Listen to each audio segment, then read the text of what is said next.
Hello everyone. BPSC के द्वारा भारतीय राष्ट्रीय आंदोलन से जो क्वेश्चंस पूछे गए थे उन्हीं सारे क्वेश्चनों को मिला करके ये वन लाइनर फॉर्मेट तैयार की गई है ताकि एग्ज़ाम के समय में आप कम से कम समय में ज़्यादा से ज़्यादा क्वेश्चंस को रिवाइज कर पाएँ। तो चलिए शुरू करते हैं। पहला क्वेश्चन पूछा गया था कि जालियांवाला बाग नरसंहार किस गांधीवादी सत्याग्रह के संबंध में हुआ था। तो जो जालियांवाला बाग नरसंहार हुआ था ये रॉलेट सत्याग्रह के संबंध में हुआ था। किसके? रॉलेट सत्याग्रह के। चंपारण में गांधी जी को किसने आने का आमंत्रण दिया था?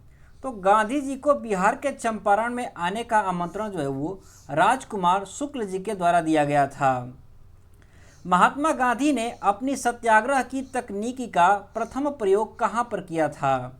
तो महात्मा गांधी ने बिहार के चंपारण में पहली बार अपने सत्याग्रह की तकनीकी का प्रयोग किया था। ब्रिटिश शासनकाल में किस कानून के अंतर्गत लोगों को बिना उचित कार्रवाई के बंदी बनाने की अनुमति थी? तो ये कौन सा कानून था? तो ये था रॉलेट एक्ट। कौन था? रॉलेट एक्ट था। चौरी चौरा की घटना कब हुई थी?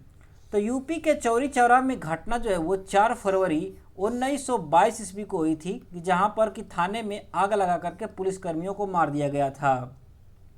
रॉलेट एक्ट का भारतीय राष्ट्रीय कांग्रेस ने विरोध किया। इसका कारण क्या था?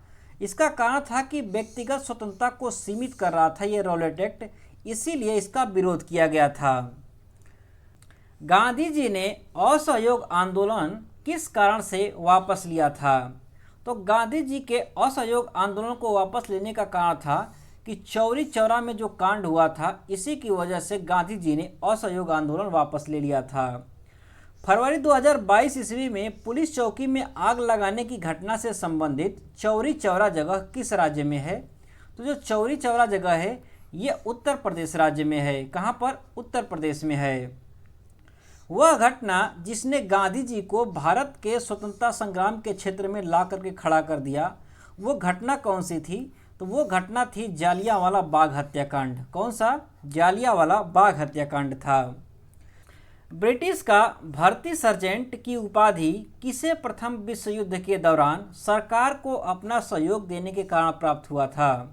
तो प्रथम विश्व युद्ध के दौरान महात्मा गांधी जी के सहयोग देने के कारण इनको जो है वो ब्रिटिश का भर्ती सर्जेंट कहा गया था। सत्याग्रह आंदोलन जिसमें गांधी जी ने प्रत्यक्ष रूप से भाग नहीं लिया था वो कौन सा सत्याग्रह था? तो वो था वाइकोम सत्याग्रह। स्वराज दल की स्थापना किसकी असफलता के बाद हुई थी?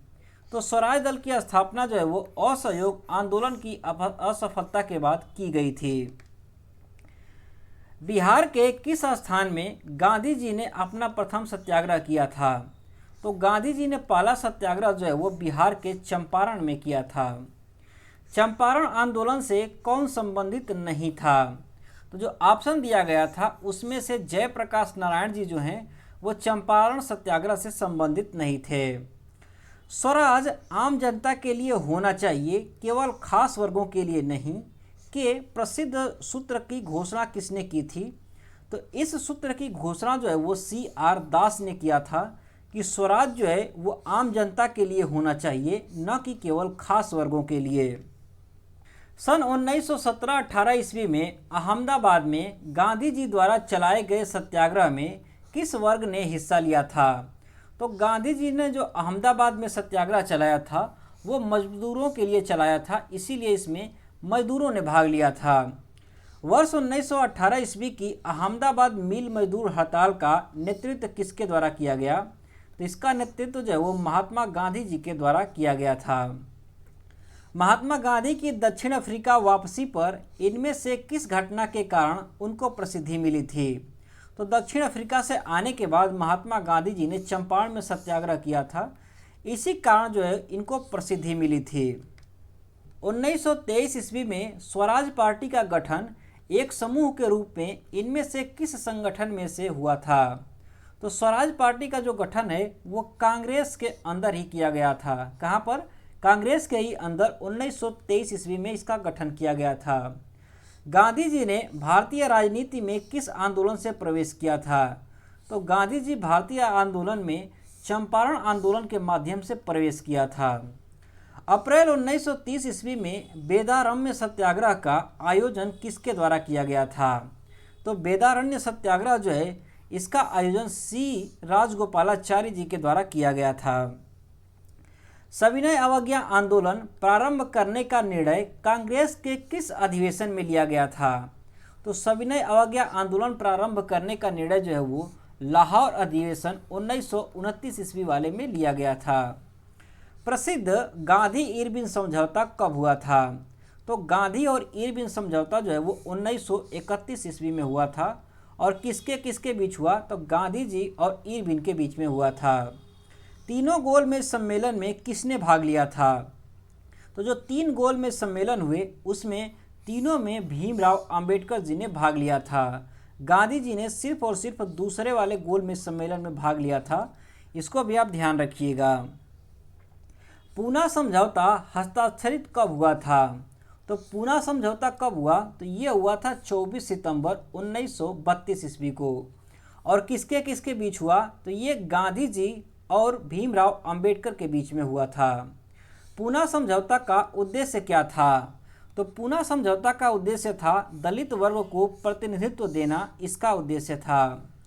सविनय अवज्ञा आंदोलन के नो टैक्स अभियान के अंतर्गत चौकीदार कर का भुगतान करने से किस क्षेत्र के लोगों ने मना कर दिया था? तो ये चौकीदार जो कर था इसे बिहार के लोगों ने देने से मना कर दिया था। गांधी जी ने असहयोग आंदोलन में लोगों को शराब से परहेज करने का आग्रह किया, फलस्वरूप सरकार के राजस्व में भारी गिरावट आई। एक प्रदेश की सरकार ने लोगों को फिर से शराब पीने को प्रेरित करने के लिए प्रमुख व्यक्तियों की एक सूची प्रसारित की जो कि शराब पीते थे। ऐसा काम करने वाला कौन सा प्रदेश था? तो वो था बिहार राज्य। कौन सा था? बिहार राज्य था। दांडी यात्रा कितने दिन तक चली थी? तो जो दांडी यात्रा थी वो 24 दिनों तक चली थी। कितने दिन? 24 दिनों तक चली थी।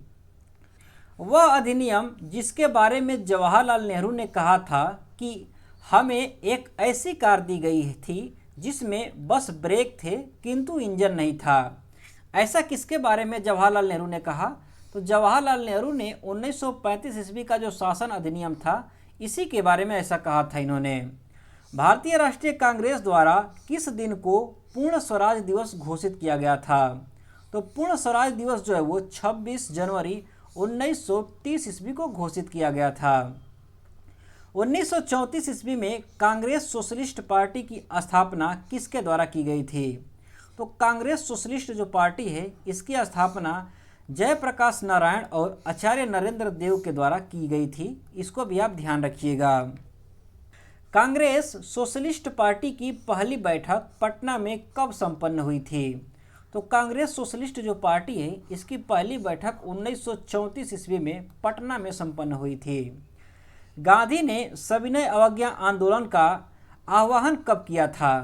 तो गांधी जी ने 1930 ईस्वी में सविनय अवज्ञा आंदोलन का आह्वान किया था। प्रथम गोलमेज परिषद के समय इंग्लैंड के प्रधानमंत्री कौन थे? तो जब पहला गोलमेज सम्मेलन हुआ उस समय रैमजे मैकडोनाल्ड वहाँ के प्रधानमंत्री थे ब्रिटेन के। सविनय अवज्ञा आंदोलन की असफलता के बाद गांधी जी ने किसे महत्व दिया था? तो गांधी जी जो है वो रचनात्मक कार्यों को महत्व देने लगे थे सविनय अवज्ञा के आंदोलन की असफलता के बाद। महात्मा गांधी दिसंबर 1931 ईस्वी में खाली हाथ कहाँ से लौट आए थे? तो 1931 ईस्वी में जो द्वितीय गोल सम्मेलन हुआ था वहाँ से खाली हाथ लौट आए थे, अर्थात ये लंदन से खाली हाथ लौटे थे। वह भारतीय नेता जिसने लंदन में प्रथम गोलमेज कॉन्फ्रेंस में भाग लिया था वो कौन थे? तो वो थे मौलाना अबुल कलाम आज़ाद। कौन थे? मौलाना अबुल कलाम आज़ाद थे। और जो भीमराव अंबेडकर जी थे इन्होंने तीनों गोलमेज सम्मेलन में भाग लिया था। त्रावणकोर में कांग्रेस ने त्रावणकोर राज्य के जिस दीवान की स्वेच्छाचारी सरकार के विरुद्ध सविनय अवज्ञा आंदोलन आरंभ किया था वे कौन थे? तो वे थे सीपी रामास्वामी अय्यर। कौन थे? सीपी रामास्वामी अय्यर जी थे। गांधी इरविन समझौते के हस्ताक्षरित होने में महत्वपूर्ण भूमिका किसने निभाई थी? तो इसमें महत्वपूर्ण भूमिका जो है वो तेज बहादुर सप्रू के द्वारा निभाई गई थी। गोलमेज सम्मेलन 1932 ईस्वी में हुआ था, कौन सा वाला? तो तीसरा वाला जो गोलमेज सम्मेलन था वो 1932 ईस्वी में हुआ। पहला वाला कब हुआ? तो पहला वाला हुआ था 1930 ईस्वी में, दूसरा हुआ 1931 ईस्वी में और तीसरा हुआ था 1932 ईस्वी में। 1929 ईस्वी में खुदाई खिदमतगार को किसने संगठित किया था? तो खुदाई खिदमतगार जो था संगठन, इसको संगठित किया था अब्दुल गफ्फार खान ने। किसने? अब्दुल गफ्फार खान ने संगठित किया था। गांधी जी ने दांडी यात्रा कब शुरू की थी? तो गांधी जी ने 1930 ईस्वी में दांडी यात्रा शुरू की थी। भागलपुर में नमक सत्याग्रह का नेतृत्व किसने किया था? तो भागलपुर में नमक सत्याग्रह का नेतृत्व जो है वो महादेवलाल सर्राफ के द्वारा किया गया था। 1930 ईस्वी में महात्मा गांधी ने सविनय अवज्ञा आंदोलन कहाँ से प्रारंभ किया था? तो इन्होंने दांडी से प्रारंभ किया था सविनय अवज्ञा आंदोलन। सविनय अवज्ञा आंदोलन किसने प्रारंभ किया था? तो सविनय अवज्ञा जो आंदोलन था इसको महात्मा गांधी ने प्रारंभ किया था दांडी से। साइमन कमीशन को किसकी अध्यक्षता में बनाया गया था? तो जो साइमन कमीशन था इसके अध्यक्ष थे सर जॉन साइमन। कौन थे? सर जॉन साइमन थे और इन्हीं की अध्यक्षता में साइमन कमीशन बनाया गया था। भारतीयों ने साइमन कमीशन का बहिष्कार क्यों किया था? तो साइमन कमीशन का बहिष्कार करने के पीछे कारण था कि इसके सभी सदस्य अंग्रेज थे और इसमें भारतीयों को प्रतिनिधित्व नहीं दिया गया था, इसीलिए इस साइमन कमीशन का भारतीयों के द्वारा बहिष्कार किया गया। साइमन कमीशन पहली बार भारत कब आया था? तो पहली बार भारत में आया था साइमन कमीशन 1928 ईस्वी में। द्वितीय गोलमेज सम्मेलन किस प्रश्न पर असफल रहा था? तो जो द्वितीय गोलमेज सम्मेलन हुआ था ये जो है वो सांप्रदायिक निर्वाचन पद्धति को लेकर के इसी सवाल पर ये सम्मेलन जो है वो असफल रहा था। वहाँ से महात्मा गांधी उठ करके चले आए थे। बेगूसराय में चौकीदारी कर के विरुद्ध आंदोलन किस आंदोलन का हिस्सा रहा था? तो चौकीदारी कर के विरुद्ध जो आंदोलन था ये सविनय अवज्ञा आंदोलन का ही एक हिस्सा था। सांप्रदायिक अवार्ड एवं पूना पैक्ट में क्रमशः दलित वर्ग के लिए कितनी सीटें दी गई थीं? तो सांप्रदायिक अवार्ड में कुल 71 सीटें दलित वर्गों के लिए दी गई थीं, लेकिन जब पूना पैक्ट हुआ महात्मा गांधी और डॉक्टर भीमराव अंबेडकर के बीच में, तो इसमें जो है वो 147 सीटों पर आरक्षण दिया गया दलित वर्ग को। अगस्त 1932 ईस्वी के रैमजे मैकडोनाल्ड के सांप्रदायिक पंचायत के द्वारा पहली बार एक पृथक निर्वाचक समूह किस वर्ग के लिए बनाया गया था? तो पहली बार निर्वाचक पृथक समूह जो है वो अछूत वर्ग के लिए बनाया गया था। किसके लिए? अछूत वर्ग के लिए, और ये बना था 1932 ईस्वी में। नोआखली दंगे के समय में महात्मा गांधी के सचिव कौन थे? तो जब नोआखली में दंगे हो रहे थे जहाँ पर कि महात्मा गांधी शांत करवाने के लिए गए, वहाँ पर उनके सचिव जो हैं वो प्यारेलाल थे। कौन थे? प्यारेलाल जी थे। कम्युनल अवार्ड किसके द्वारा प्रस्तुत किया गया था? तो जो कम्युनल अवार्ड है इसको लॉर्ड मैकडोनाल्ड के द्वारा प्रस्तुत किया गया था। स्वतंत्रता संग्राम के दौरान भारतीय राज्यों कश्मीर, निजाम के हैदराबाद, त्रावणकोर आदि भारतीय शासकों द्वारा शासित राज्यों में एक समांतर आंदोलन शुरू किया गया था। उस आंदोलन का नाम क्या था? तो उस आंदोलन का नाम था प्रजामंडल आंदोलन। क्या नाम था? प्रजामंडल आंदोलन उसका नाम था। 20 फरवरी 1947 ईस्वी को प्रधानमंत्री इटली ने भारत से ब्रिटिश शासन को कब तक वापस लेने की घोषणा की थी? तो ये घोषणा की गई कि जून 1948 ईस्वी से पहले जो है वो ब्रिटिश शासन को भारत से वापस ले लिया जाएगा। और इसकी घोषणा कब हुई? तो इसकी घोषणा 20 फरवरी 1947 ईस्वी को प्रधानमंत्री इटली के द्वारा की गई थी। 1947 ईस्वी में भारत और पाकिस्तान के बीच अंतर्राष्ट्रीय सीमाएं खींचने के लिए स्थापित की गई 2 सीमा आयोगों का नेतृत्व किसके द्वारा किया गया था? जो सीमा आयोग बना था इसका नेतृत्व सिरिल रेडक्लिफ के द्वारा की गई थी। किसके द्वारा? रेडक्लिफ के द्वारा की गई थी। कैबिनेट मिशन को भारत किस लिए भेजा गया था? तो कैबिनेट मिशन को भारत जो है वो सत्ता के हस्तांतरण के लिए एवं संवैधानिक व्यवस्था तैयार करने के लिए भेजा गया था। किसे? कैबिनेट मिशन को भेजा गया था। वह आंदोलन जिसमें गांधी जी ने करो या मरो का नारा दिया था वो कौन सा आंदोलन था? तो वो आंदोलन था भारत छोड़ो आंदोलन। कौन था? भारत छोड़ो आंदोलन था। नवंबर 1942 ईस्वी में जयप्रकाश नारायण किस जेल से भाग निकले थे? तो जो जयप्रकाश नारायण हैं ये हजारीबाग सेंट्रल जेल से भाग निकले थे नवंबर 1942 ईस्वी में।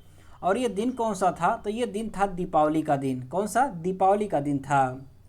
भारत छोड़ो आंदोलन के दौरान बकरी का टापू में अखिल भारतीय आज़ाद दस्ता का गठन किसके द्वारा किया गया? तो बकरी के टापू में आज़ाद दस्ता का गठन जो है वो जयप्रकाश नारायण जी के द्वारा किया गया था। भारत के विभाजन को प्रथम बार किस योजना के द्वारा स्वीकार किया गया था? तो भारत के विभाजन को माउंटबेटन योजना के द्वारा स्वीकार किया गया था। भारत छोड़ो आंदोलन का प्रस्ताव कहाँ पर पारित हुआ था? तो भारत छोड़ो आंदोलन का जो प्रस्ताव है ये बम्बई में पारित हुआ था। कहाँ पर? बम्बई में पारित हुआ था। क्रिप्स प्रस्ताव को एक टूटे हुए बैंक पर बाद की तिथि का चेक के रूप में किसने वर्णित किया था? तो जो क्रिप्स प्रस्ताव आया था इसको महात्मा गांधी जी ने पोस्ट डेटेड चेक कहा था, या इसी को जो है वो एक टूटे हुए बैंक पर बाद की तिथि का चेक कहा था। बांटो और छोड़ो का नारा किसने दिया था? तो बांटो और छोड़ो का नारा जो है वो मोहम्मद अली जिन्ना के द्वारा दिया गया था। किसके द्वारा? मोहम्मद अली जिन्ना के द्वारा दिया गया था। महात्मा गांधी द्वारा 1940 ईस्वी में प्रारंभ किए गए व्यक्तिगत सत्याग्रह के तीसरे सत्याग्रही कौन थे? तो तीसरे सत्याग्रही कौन थे? तो वो थे ब्रह्मदत्त। कौन थे? ब्रह्मदत्त। भारत छोड़ो आंदोलन के दौरान खुफिया रेडियो का प्रसारण किसने प्रारंभ किया था? तो खुफिया रेडियो का प्रसारण जो है वो उषा मेहता के द्वारा किया गया था भारत छोड़ो आंदोलन के समय में। भारत छोड़ो आंदोलन के दौरान हजारीबाग जेल से कौन फरार हुए थे? तो हजारीबाग जेल से जयप्रकाश नारायण जी फरार हुए थे। कौन? जयप्रकाश नारायण। क्रिप्स के प्रस्ताव ने प्रस्ताव में ही हमें कुछ नहीं दिया। यदि हम प्रस्तावों को स्वीकार करते हैं तो हमें भविष्य में पछताना पड़ता।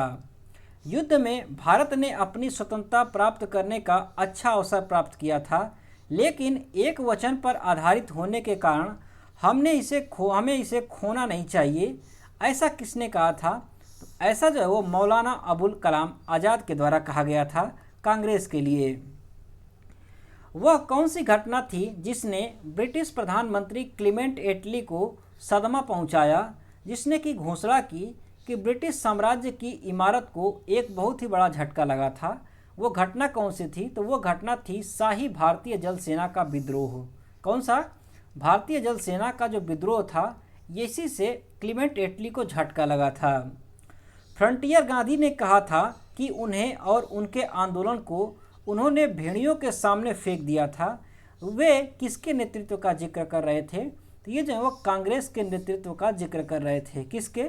कांग्रेस के नेतृत्व का जिक्र कर रहे थे फ्रंटियर गांधी। उसी समय उन्होंने इस बात को कहा था।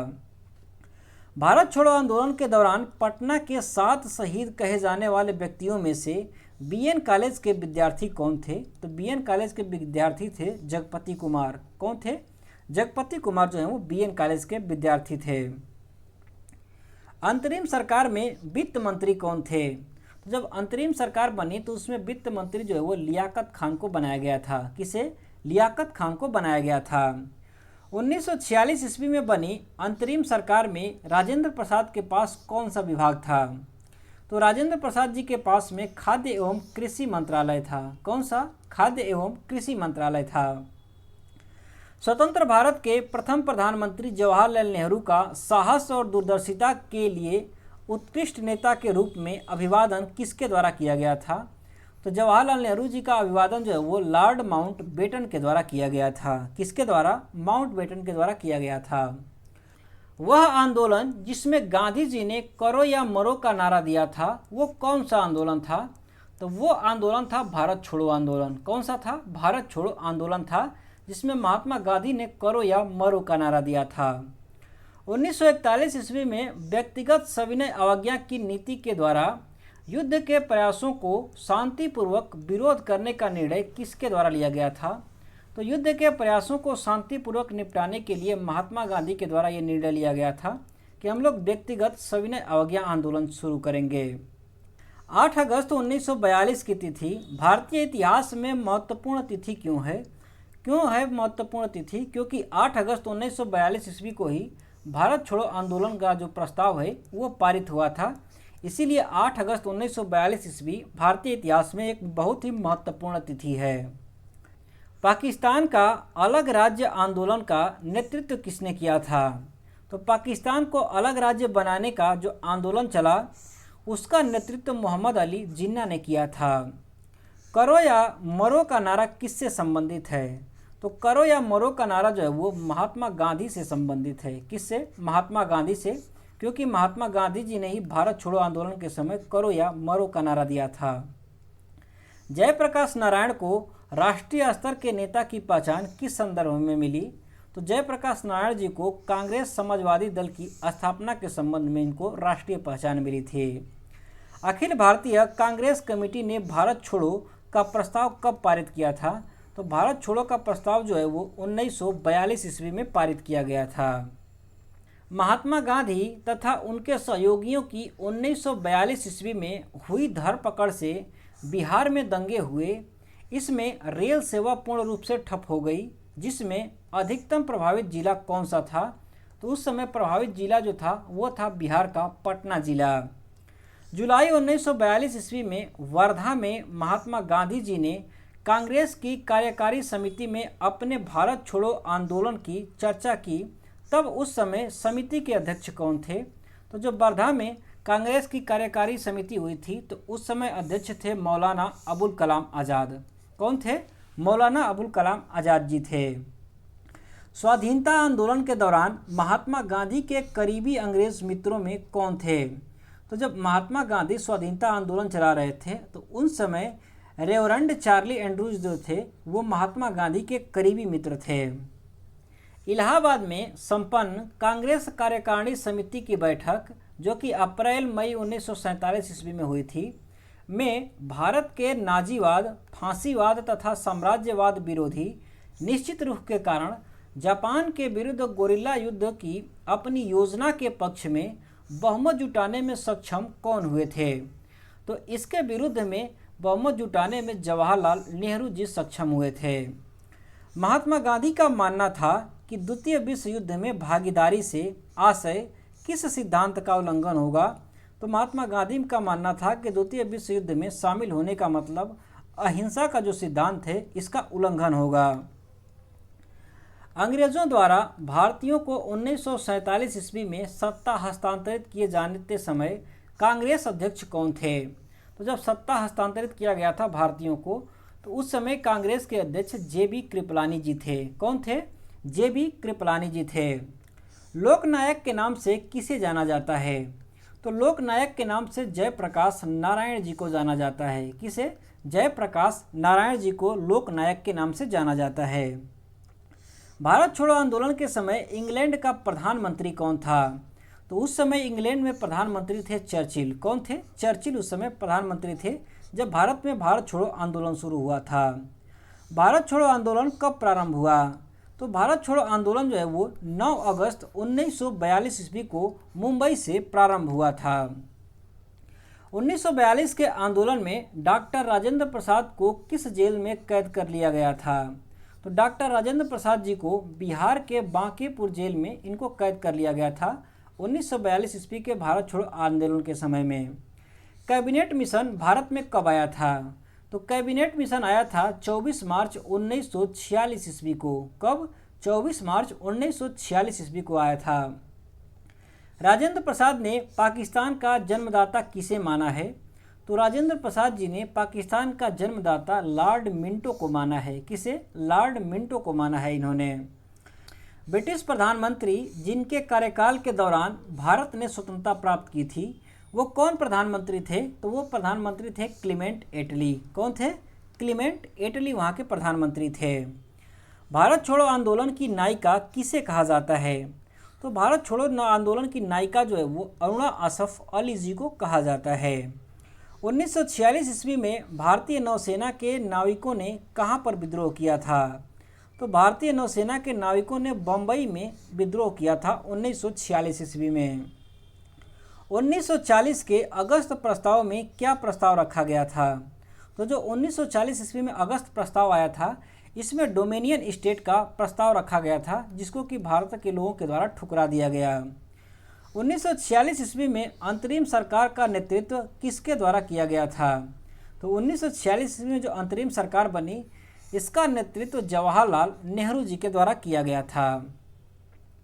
इंग्लैंड में लॉर्ड्स के सदन में भारतीय स्वतंत्रता अधिनियम कब पारित हुआ था?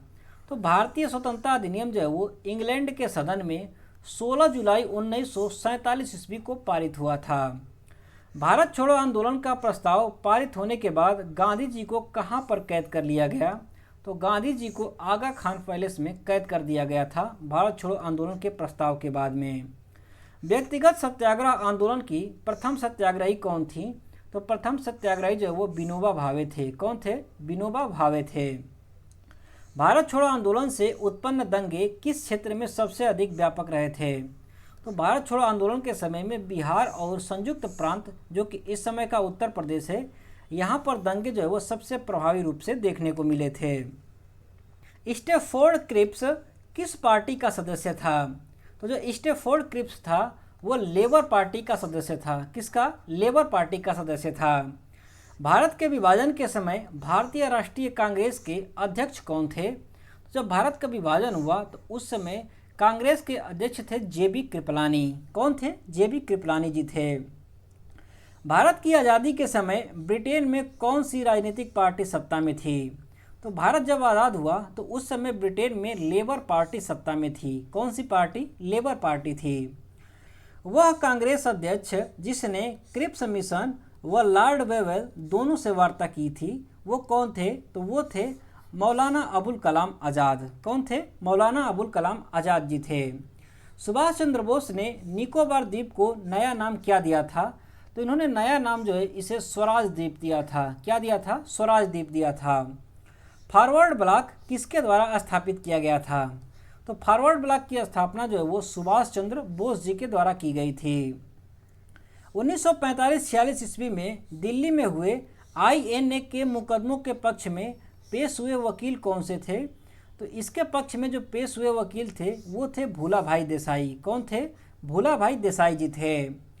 नेताजी द्वारा आज़ाद हिंद सरकार की स्थापना की घोषणा कब की गई थी?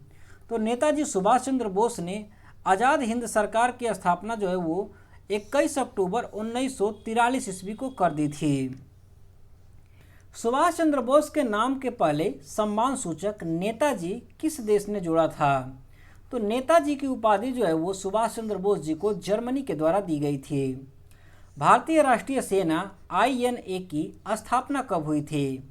तो भारतीय राष्ट्रीय जो सेना थी इसकी स्थापना 1943 ईस्वी में की गई। INA की स्थापना कहाँ पर हुई थी? तो INA भारतीय राष्ट्रीय सेना की स्थापना जो है वो सिंगापुर में की गई थी।